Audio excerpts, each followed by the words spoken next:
fish separation anxiety. That's a real thing.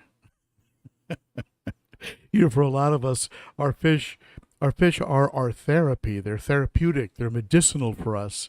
So when we go away, it's like we're off our meds. So how do you minimize the anxiety of being away? How do you handle that so that while you're away, you can enjoy your vacation and not be worrying about what's going on with your fish? We're going to get into that. We're going to get into a whole lot more. Let's just wait for a few more folks to get on. So let's give it a couple minutes and we'll get rolling.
Good morning. Hope you're all having a great holiday weekend if you're in the United States. I know some of you are other parts of the world.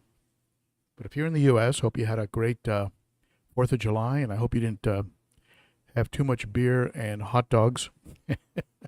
If you did, you'll feel better by the end of the day. Hope you're having a cup of coffee out of your favorite cup. Hopefully it's a Channel cup, but if not, maybe it's an Aquarium Co-op cup. So there you go.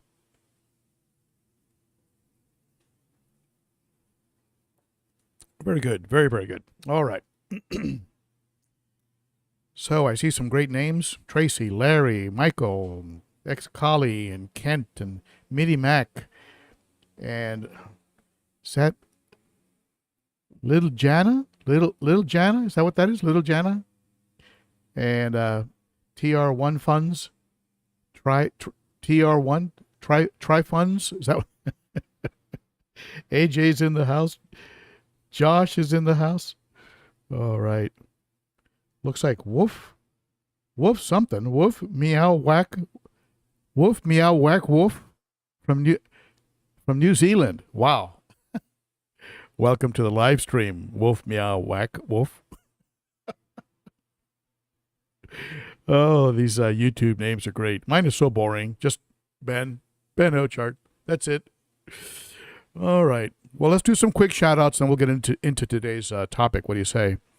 And what's the AV like? Anybody out there give me an AV check? What does it sound and look like? Is the sound and video quality good? Let me know in the chat. That would be greatly appreciated. And let's see here.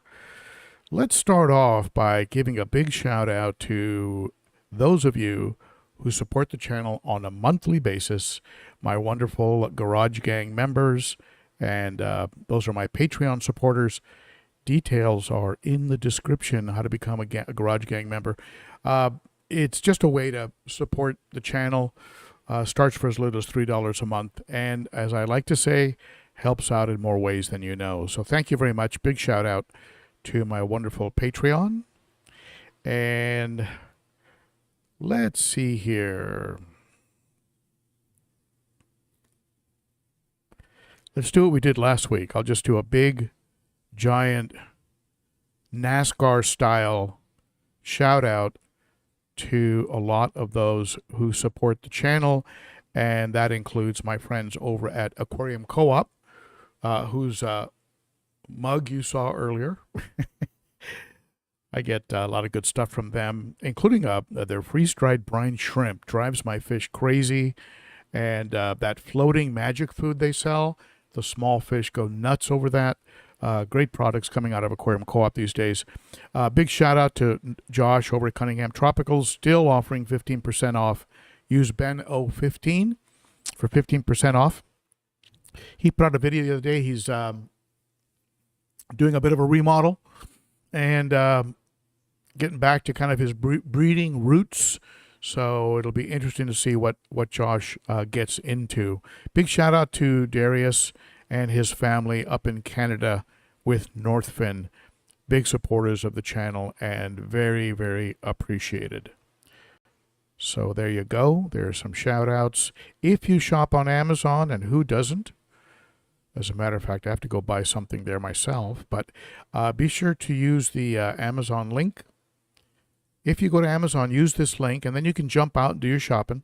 But if you get there using this link, anything you buy gives a credit to the channel. Very simple, easy, and free way to help the channel. If you'd like some channel swag, like mugs and teas and things like that, visit my Teespring store. If you're on a PC, there's a link at the bottom of the banner. If not, you can just go to Teespring, ben.o.cichlid-store.creator-spring, and easier just to go on a PC and click the Teespring icon below the banner, and you will go immediately to my Teespring store. Trying to get new products into there all the time, but it takes time, and there you go. By the way, if you go to the Teespring store and you want to get something, use the code livestream. All one word, live stream. And I think that gives you at least 10% off if you use the code live stream. So there you go. All right, more people are jumping on. I like it. And some conversations are getting underway. Very, very good. AV is okay. Thank you, Kent. And Wally's Fish World, AV, good. Thank you so much. Justin H., I'm heading on a 2.5-week vacation shortly, so this couldn't have come at a better time. All right. Very, very good. The whole, let me switch screens and get into the topic screen. And the whole topic came about because, if you folks remember, let me pull this up here. If you folks remember, I had this short video that I released, and in the short video I asked, what do you want me to talk about? And I had to promise that I would never film another video without a shirt on.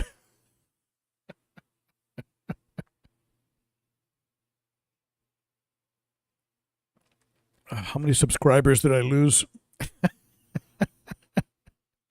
So in that short I asked, what do you want me to talk about? And there was a question from Tim Adams 306. How you prepare the fish garage for you being gone on vacation? Good question, especially since I was on vacation. And that's sort of what started it all. And I started giving it some thought. And you know, my comment in the beginning is really real. I mean, for a lot of us, these fish are a lot more than just fish. They're like our happy place, you know.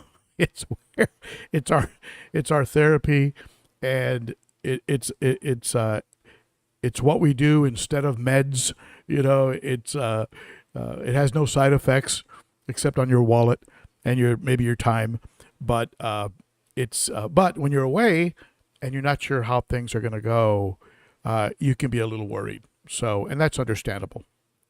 So I figured, okay, let's talk about it, and I have a lot of points I want to cover. Let me go ahead and change the screen, and let's start off with getting into some of the do's and don'ts that that you should do before you go on vacation.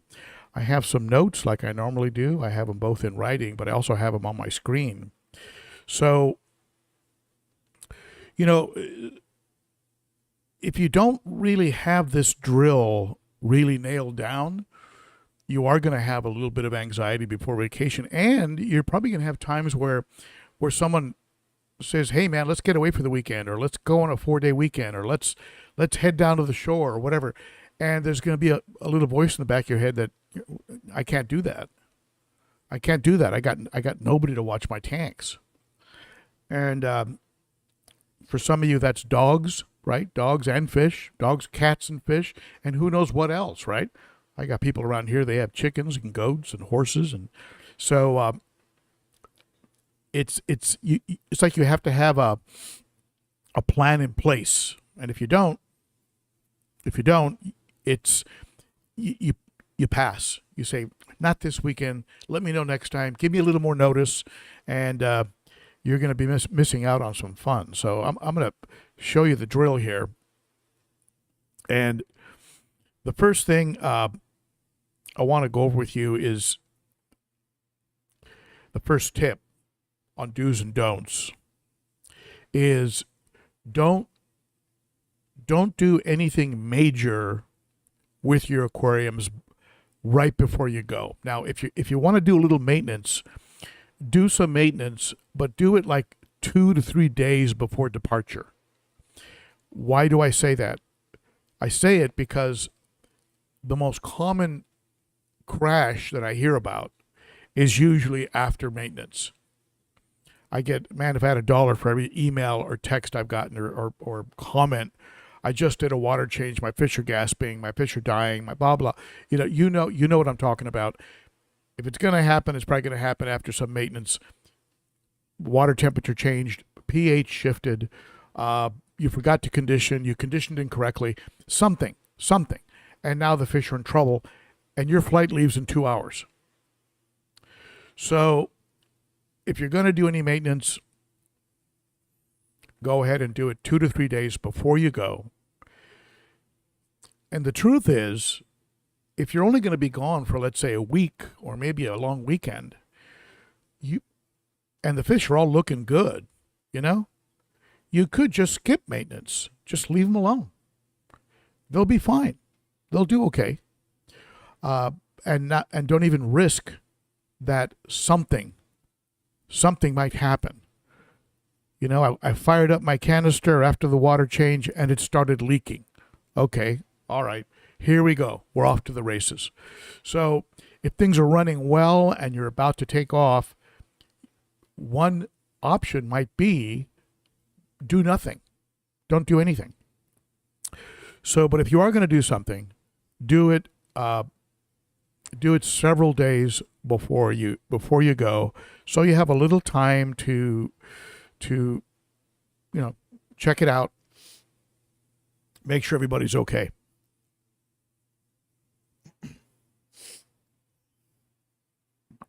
Now, another thing to not do before you go, don't add or remove fish from any tank. As a matter of fact, I suggest that you don't visit a fish store within 1 week of a vacation, because you know how hard it is to leave without a fish, right? It is for me. So stay away from fish stores for 1 week before your vacation. And You don't want to start a quarantine where all of a sudden a disease shows up 4 or 5 days into it, and you're 1,000 miles away, and the person who's watching your fish has no idea why they're all covered in white spots. So I wouldn't start quarantine. I wouldn't add fish to a tank because you don't know how that's going to change the dynamics. I wouldn't even remove fish, like in an African cichlid tank. I wouldn't add or remove because you're messing with the hierarchy. And you figure, well, what problem could there be in taking a fish out? Well, in an African cichlid tank, you take a fish out, and there's going to be a reshuffling of the tank boss position. And that might get violent while you're away. And all of a sudden, you're getting a text 1,000 miles away. I woke up this morning, and this fish looks really beat up. I don't know what happened. So probably not a bad idea when you go on vacation to have a 5 or 10 gallon tank, maybe with a pleco in it, ready so that if you do get a text with a picture of a fish that's under a lot of stress, you can ask whoever's watching your tanks, please net that fish and put him into that small tank that only has a small pleco in it. And at least you can get that fish out and recovering from whatever it is they're suffering from, whether he's gasping at the top or getting, looks a little shredded from a beating or whatever's going on. You've got this little hospital set up, and when you get the text and you're helpless because you're so far away, you could just tell the person, go to where I have the big nets, net that fish out, and plop them into that hospital tank. I'll do something when I get back. Or in addition to, you can also have a little bit of aquarium salt, because this is simple. You got to leave instructions for, especially if the person's not acquainted with fish keeping. You got to leave instructions that a 2-year-old can follow. Get the measuring cup by the sink. Dissolve a heaping tablespoon of salt, of aquarium salt. Drop it into that little 5-gallon tank, and then drop that fish in there. So, might give that fish a little bit of relief. So those are some of the do's and don'ts. Some of the do's and don'ts before you go.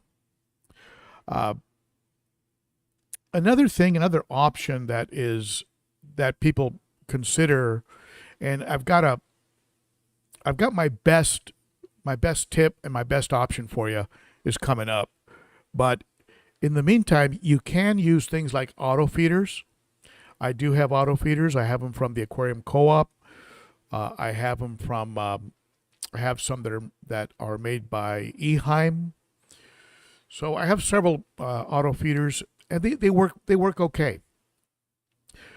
If you're going to use auto feeders, set them up a couple days before you go. Why? Because sometimes they malfunction.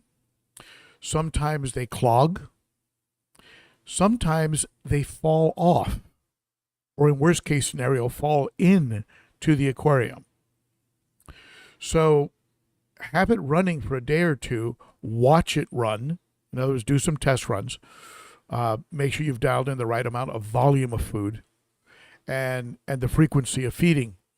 And observe it. Don't just set it up and leave, because you might come back to a 1/4 inch of food on the bottom of your tank, a polluted tank, and a lot of dead fish. So if you're going to use an auto feeder, that would be my suggestion. Definitely test run it. There are also other products on the market. Like I have a Higer somewhere here that I need to do a video on. It's around here somewhere. Maybe I'll get it and show it to you. They have, Higer has an auto feeder that has a video camera built into it. So, and you can actually tap in and watch your fish from far away using an app. So there are ways to observe your fish, and at the same time observe that the auto feeder is actually working. This is a product by Higer. Let me see if I can grab it. Hold on.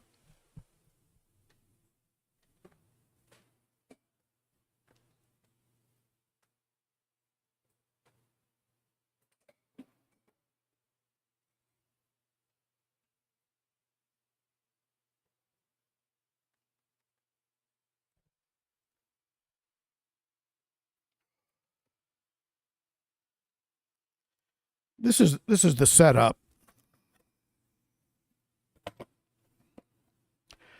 Higer Foodie Cam. It's like something I'd set up like around one of my kids when they're eating, right? Because they're foodies.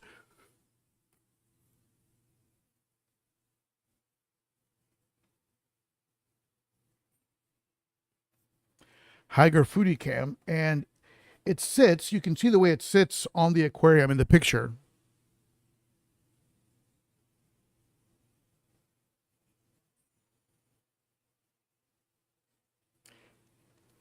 And that little part that's pressed up against the side of the tank is a camera. And so this would be kind of cool, like to put on my discus tank or something like that, right? And it's you have app remote control. So let's say you want to change some of the features while you're gone. Multiple time feedings, adjustable feeding amounts, manual, automatic, dual modes, moisture-proof design. Keeps a record that goes to your phone of the number of feedings. So there are a lot of gadgets out there. There are people who take Ring cameras, and they'll put a Ring camera inside their fish room, so that it's like I have a camera setup that actually ties into my Wi-Fi and records, like a security cam. But Ring cameras are very simple, and Ring cameras can be activated from anywhere, right? Anywhere in the world. So that's actually an option.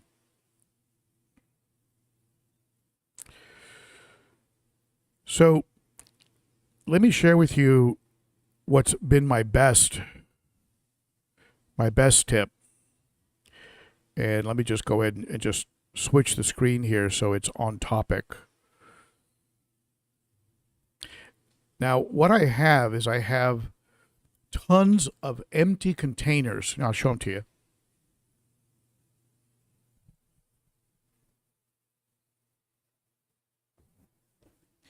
This is just a few of them. I have boxes of these. These are just containers that I've used up over time.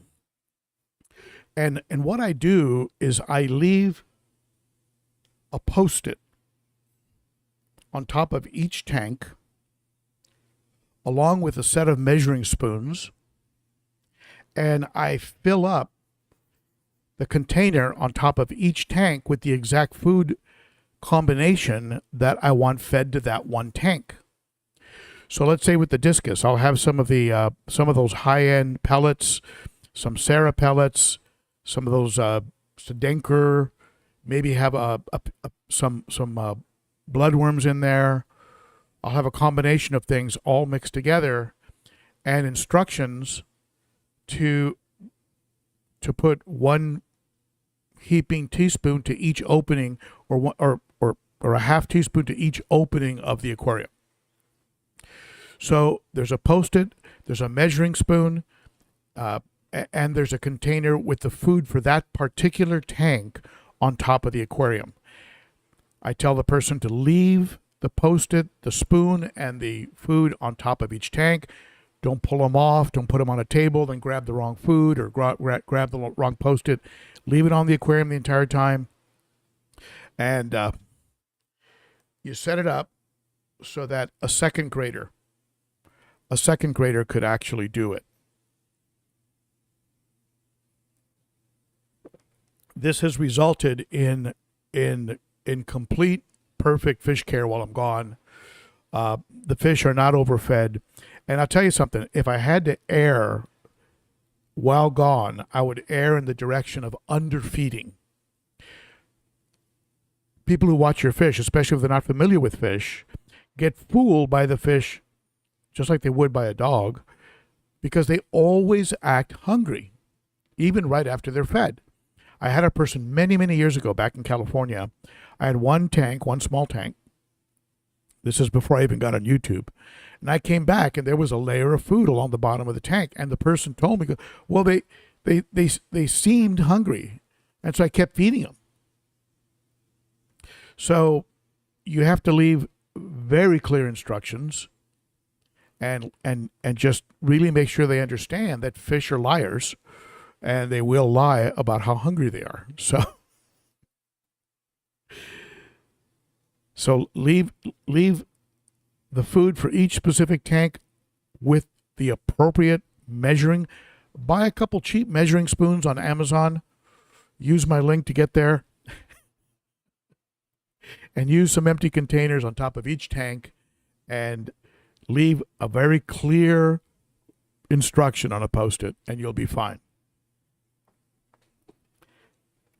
And even the fish that are fed twice a day, like my discus, I'll tell the person just feed them once a day.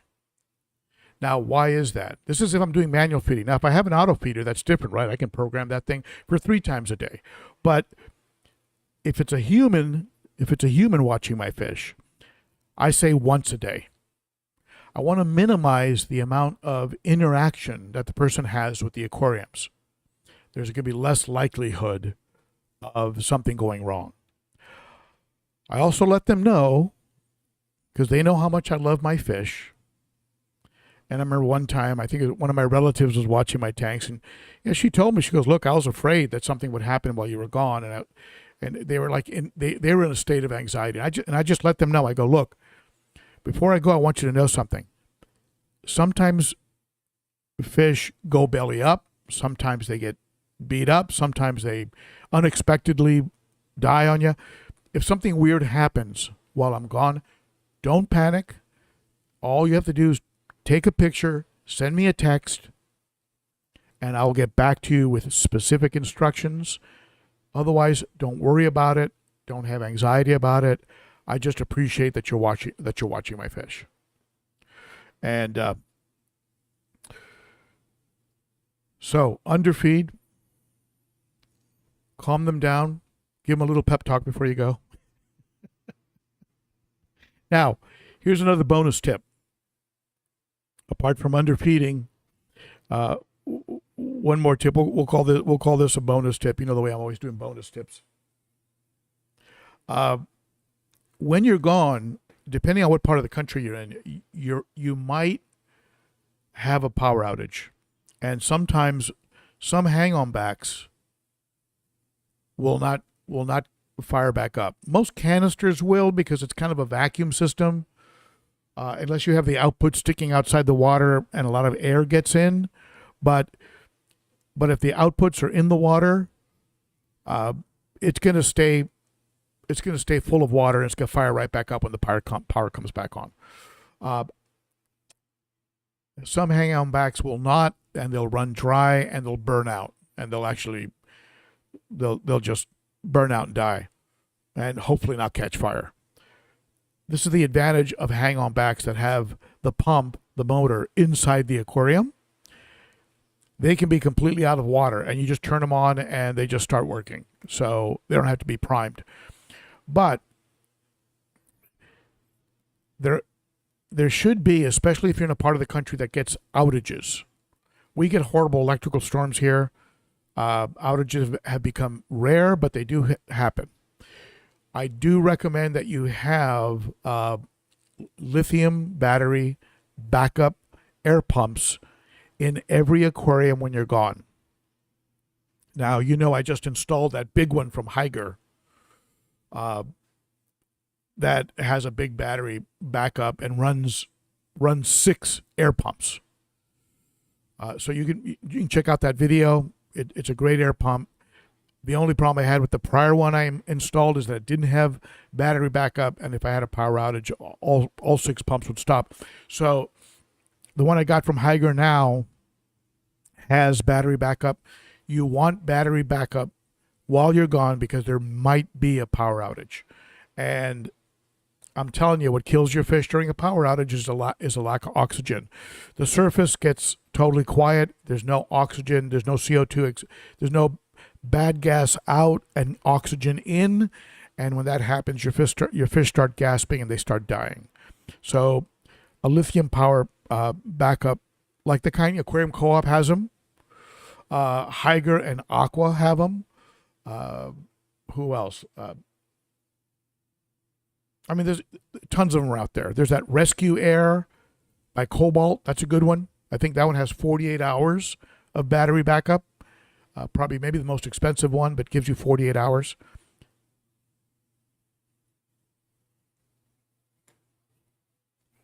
So battery backup. That's a good thing to have. Now, let me see if I missed something here.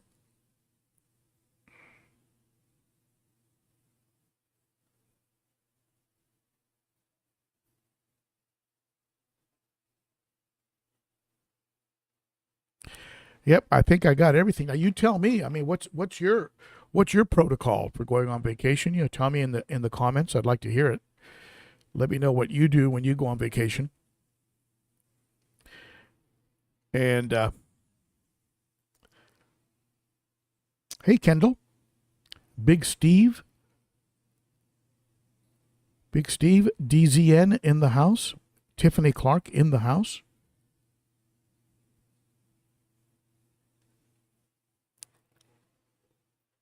Adam McReynolds. Hey, Adam. Good to see you here. So if you have any hot tips that you want to share on what you do when you go on vacation, go ahead and share them now. And if you have a question for me, go ahead and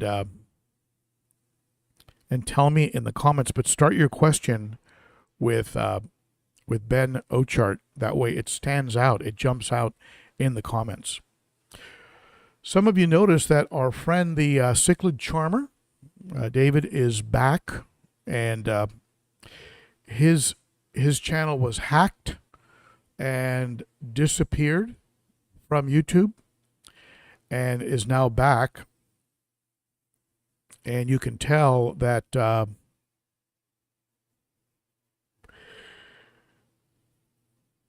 you can tell by the thumbnail that he's not too happy with the experience.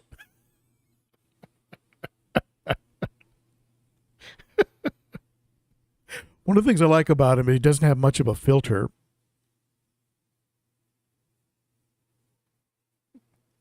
So why don't you at some point this weekend visit the Cichlid Charmer and help him to get that channel back on track, because he had some great momentum going, and apparently Google, it looks like Google actually contributed to the hijacking of his channel with poor security protocols. And I'm sure, like everybody that this happens to, there was something that he could have done a better job on. I mean, he knows that. But check out his channel.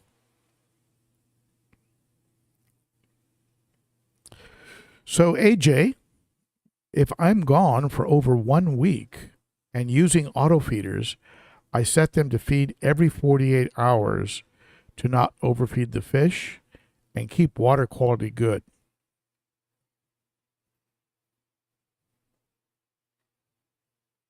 Yep. I mean, they'll survive. They'll do okay. I mean, in the wild, they are opportunity feeders. So they can go for long periods of time without food and do okay. They also, like, let's say cichlids, like female African cichlids will hold eggs for over 20 days. So for over 20 days, they're not eating. So if you've been feeding them good food, good quality food, they should have enough fat reserve built up to hold them. So you should be okay. Ex-Kali Kev says heater controllers. You know, Ex-Kali Kev, one of my hospital tanks didn't have a controller on it, and I went away for a few days, and I think a heater malfunctioned, spiked, and then went back to normal. Everything died in the aquarium. I lost a starry night. I lost four loaches. I lost a whole bunch of plecos. I lost an eel. It was a nightmare. And I'm pretty sure it was a heater malfunction while I was gone in a smaller tank. Normally, I don't run smaller tanks, controllers on smaller tanks. But I think in hindsight, I'll tell you, all it takes is one event and you really pay the price. Big Steve, DZN, I will not be going to Aquashella in October in Los Angeles. And if I'm going to be going to an Aquashella, it would probably be in Florida or Texas, maybe Chicago, but that's not on the schedule right now.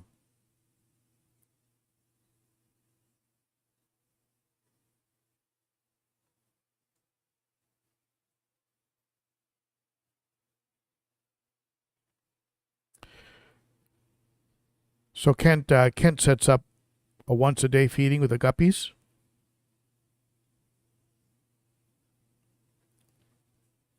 And yeah, having your lights on timers, keep the lights on a normal schedule. That helps them to kind of have some degree of normalcy, right?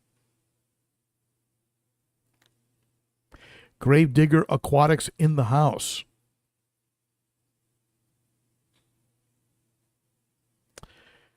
I have 60 plus tanks. Wow. Are you breeding and selling, Gravedigger? Or is that just all hobby? That's amazing. 60 plus tanks. No chance I'm leaving for more than 3 days. So, yeah, you'd have to have somebody you really trust. And someone that knows fish. I mean, 60 tanks, my goodness.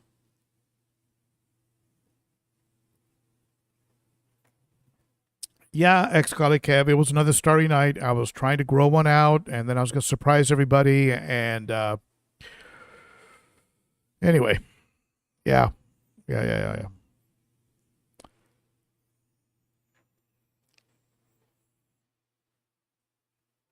Whip is not in detention. I'm not really sure where Whip is. He's going to have to show up with a note. Let's see here. Alishan AS. I have a club member friend drop by to check on filters. When on vacation, I only ask him to feed fry if needed. Now, there you go. Now, see, if you have a human that knows fish, that probably is the best of all worlds. And you bring up the point of fry, and that is an important point. I mean, there are some fish, like discus, that are run at a high temperature, and so they have a high metabolism. And you have fry, who also run very hot, right? They run at a high metabolism. Smaller fish, they need more frequent feeding. So can you go 3 days without feeding the fry? They'll probably die.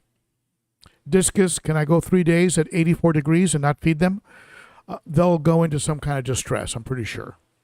So, lots of moving parts. But yeah, Alishan, that's the best of all worlds. Have somebody that knows fish, that you trust. Hey, you know what? I forgot and I missed a super chat from our friend Michael Pouliot. Thank you for that, my friend. Every super chat is greatly appreciated. For those of you not familiar, down at the comments, you see a little money sign. You hit that, and you can throw some money at the dancer. So,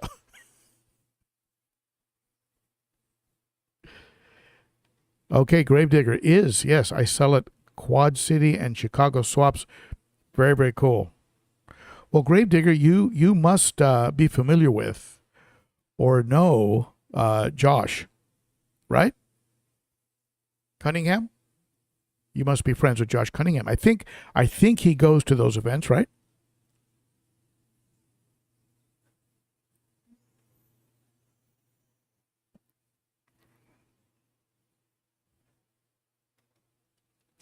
Well, somebody's in trouble. Somebody's going to get in trouble. Let's just hope that your wife is not listening. But Ken says, well, a 2-week vacation, let the wife stay home. Well, I'm sure there's a lot to unpack there, but let's not get into it.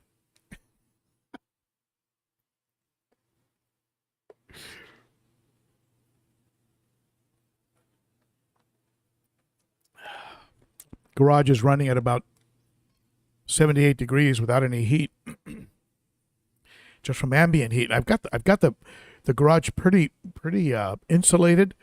I have insulation stripping on the door. I have the garage door is insulated, but it still gets when it's 100 outside. It still gets a little warm in here. I have a fan pushing cold air from the house into the garage. That helps. Otherwise, I wouldn't be able to sit here. But I've heard that a dehumidifier can help with the temperature in the fish room. That might be something I try. All right. Sean, keep up the good videos. Thank you, my friend. I will try.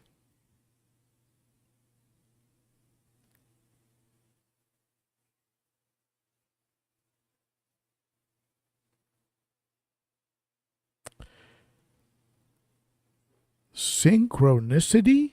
Fly guy? What video was that? Synchronicity. When I hear that, I think of the was that the Police?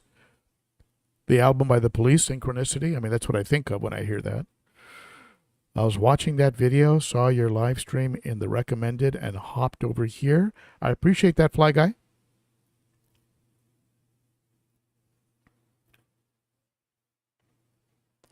Beto Great Lakes.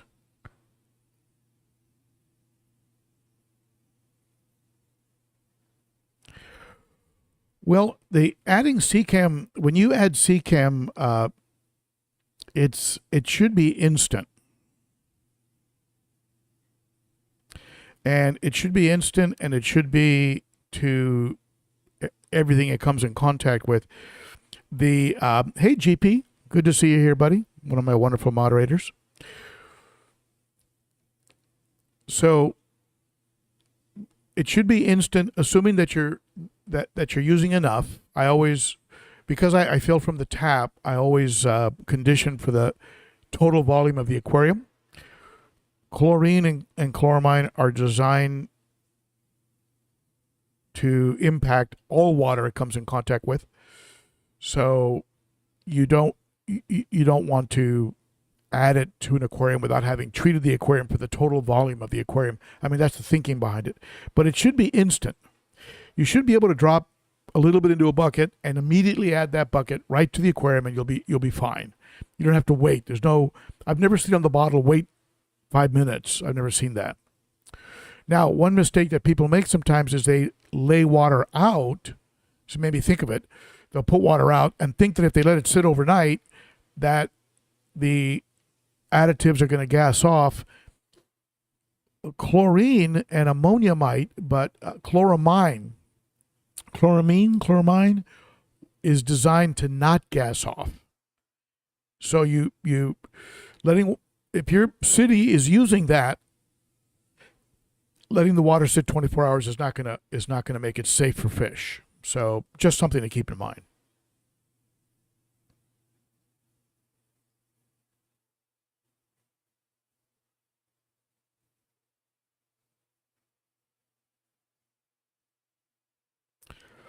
Well, that's a great group of guys up there. That I think what is it from Nashville? About 11 hours to get up there. But yeah, that's a great group. Josh, Whip, Primetime, some of my favorite people.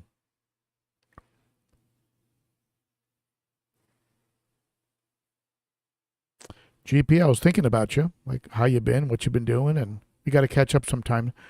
I'll send you an email.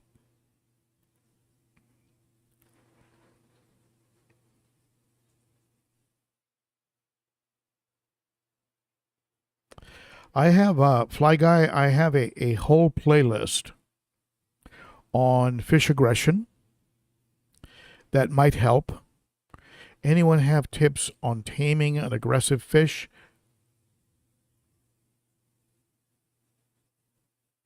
My fish seems to enjoy attacking my hand, head butting, tail whipping.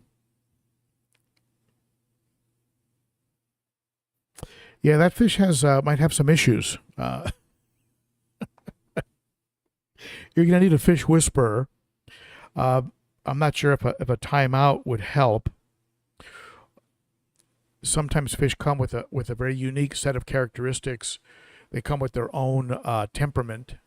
I've even seen that between the same kind of fish. Like you can get an OB that's mellow, and you can get an OB that's a stone cold killer, right? A dragon blood or an OB eye biter that kills everybody and claims the entire tank, or you can get one that's kind of chill. But so you've got your work cut out for you there. I mean, I don't know. I don't know what you would do. Maybe does he have teeth? Will he draw blood? You know, you get bit by one of my chocolates, you're gonna bleed. They're gonna draw blood. I think even the Salvini, I've heard Salvini can give a pretty nasty bite.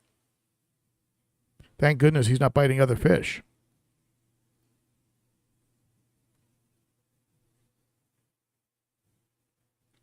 So I have made arrangements with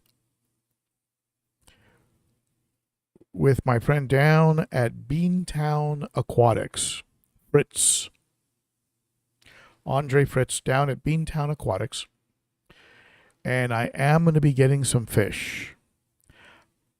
I'm not going to tell you what they are, but they're going to be beautiful. And a couple of them are very rare. You'll never see them in a fish store unless you have a very special fish store that does probably breeding or has a very active breeding community. So he's going to be sending me up some African cichlids. I'll keep you posted on that. That should be very exciting.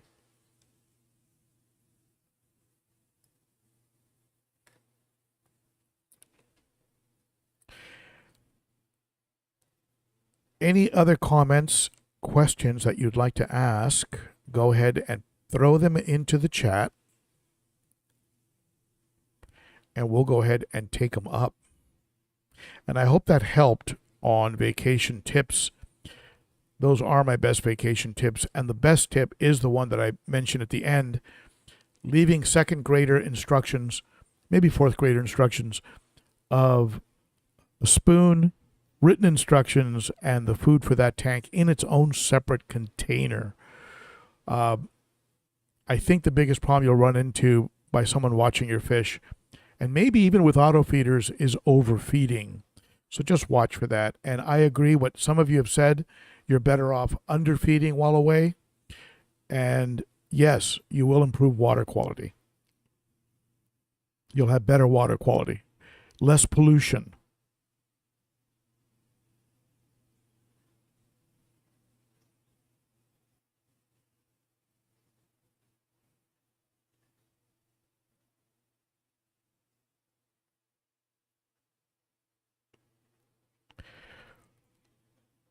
Well, it looks like somebody has a hot tip on places to buy bulk food. Just make sure that food doesn't have a lot of fillers, a lot of dyes, a lot of wheat products. There's going to be probably a little wheat in there to bind it, but just be careful with bulk food that you're not having your fish spend a lot of energy digesting food that has no nutrition. Just watch out for that. Ken AJDK, I love the Tour de France. I don't watch it. I don't watch it like my son watches it. I have a son in California who races, He does 60 and 100-mile races, and he loves the Tour de France. He knows all the equipment. He knows the riders, and he sends me highlights sometimes, but I don't follow it as much as I do. But when I do watch it, I do enjoy it. I do love it. I am a bike rider, as some of you know. Not anywhere near like my son is, but he's a bit of a maniac. And now he's really into the dirt, the dirt bike, mountain biking, loves that. And so he's doing a lot of that now. And of course, he's in, he rides north of San Francisco. So he's in like prime bike riding country. He rides through redwood forests and along the beach, along coastlines, and just very, very good.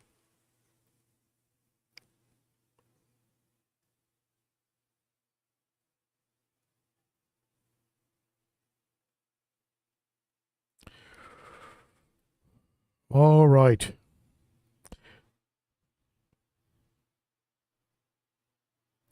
So I hope you folks had a great 4th of July here in the United States. You can imagine Nashville was very, very loud. There's a lot of strong patriotism here in Nashville, and things were going off until pretty late. Downtown Nashville is one of those something to do before you die. If you like fireworks, downtown Nashville, at least do it once. Try and get into one of those rooftop bars. They do fireworks in downtown over the water, and it's quite the spectacle. So definitely get out here if you can someday, if you like that kind of stuff.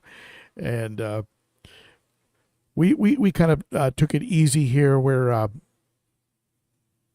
kind of low key. I mean, we usually go to bed pretty early, even on holidays, even on New Year's. We say Happy New Year, and then we go to bed around 10 o'clock. Bunch of old fogies. All right. So if there's no more questions, I think that we're going to go ahead and wrap things up here. Kali, yep, you can see Adam Ochart on Instagram, and he's Adam Ochart. He's a bit of a madman.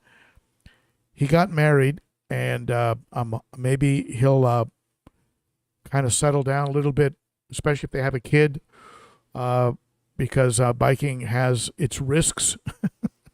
I've had a fall or two. He's certainly had a fall or two. He even had a head-on with a car, thank God. He flew over the car and landed in bushes. Otherwise, he should have been dead. Anyway, I keep a close eye on that boy. And he's always been that way. He's always been over the top. If he wasn't married, he'd probably be jumping off cliffs with squirrel suits and parachutes. He's just kind of that kind of guy. So I keep an eye on him and try not to worry too much. The other 3 kids are kind of mellow and calm and kind of do mostly safe things. All right. Well, listen, everybody, thank you so much for tuning in. You do rock. You are awesome. I thank you for spending some of your Saturday with me. Again, happy 4th of July. I'll see you folks next week at the same time. I believe there should be a live stream. I'll keep you posted on any new fish and on what's going on in here. And that being said, have a great one. You rock. And let's go ahead and end off with the usual final screen here. There it is. All right. Goodbye, my friends. See you next week. Thank you for coming by.